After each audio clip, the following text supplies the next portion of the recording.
Well, what's up again, guys? Brian here at 3TR, and welcome to another episode of People's Questions, episode 310, I believe.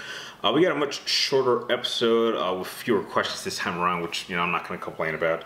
However, before I go into the questions, I would just like to make this statement right now that if there is a question that you don't hear in this video, be sure to check the comment section of the last episode because I don't actually look at the questions until the day of filming. But if there's a question that is just like a I don't know kind of question, or I've never heard of it question, or something like that, chances are I'll just answer it in the comments section for that video just to save time.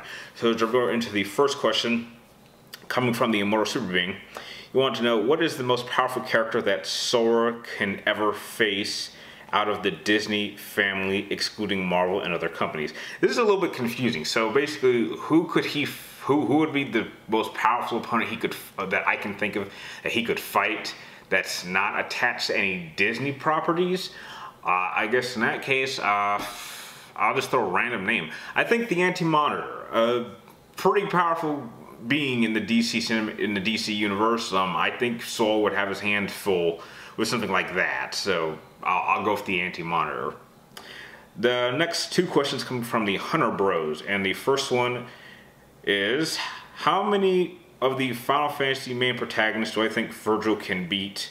Not one after the other, but if he fights one every day until he can't beat. I think he would beat everybody. That dude, in terms of skill level, I would say, put it like this. I stated this in a video. Like, I stated this in one of my matchups. I think that Sephiroth could literally beat everyone except maybe a few opponents. But I think that Virgil is a little bit more disciplined than Sephiroth. If Sephiroth just didn't have that like cocky ego, he literally would be virtually unbeatable. There's certain characters that can beat him skill-wise in certain departments. There are a few that can contend with enough departments to the point where they could beat Sephiroth. But Virgil's similar, but he doesn't have that cocky attitude. So he is much more disciplined than Sephiroth. So I honestly don't see anyone beating Virgil. I think he could literally beat just about everyone. It's when you start going into the antagonists, I think he would start having some serious problems.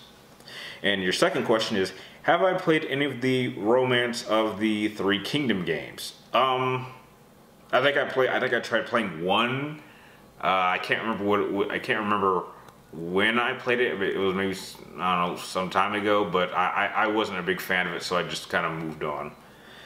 Next question comes from Diadrav CJ. You want to know, which three fictional metals, alloys, or materials would I love to see discovered and utilized in real life? Also could be used for effective defense and space travel. Well, that's a weird question. I guess I'll go with adamantium, vibranium, and I don't know, whatever that stuff was they were using in Transformers that could materialize, and whatever the hell it was called. It was called some sort of metal. Next question comes from Alu Cerna. You want to know, what are my thoughts on the Tomb Raider movie? Okay, I'm pretty sure you mean movies. As it stands right now, I personally don't like classic Lara Croft. I've never liked the original Tomb Raider games. It wasn't until the first reboot that I became a fan, and I was more of a fan of the newer version of Lara Croft.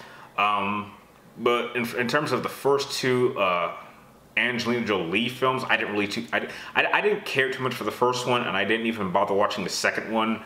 And from what I've seen of this new film, I think I'm going to avoid it.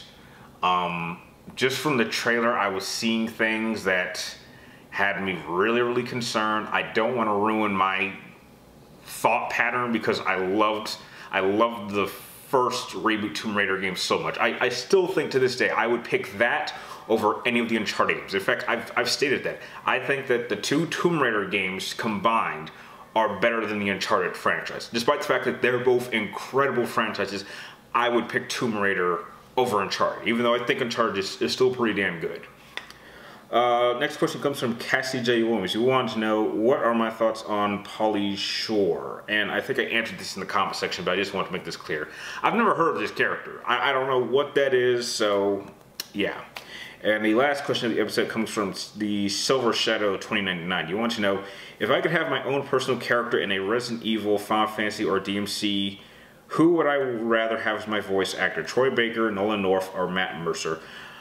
You know what? I think that Troy Baker and Nolan North are a bit overused nowadays, so I guess I would just go out of Matt Mercer just because I don't think he's as well known as Troy Baker or Nolan North. So that's probably who I would go with.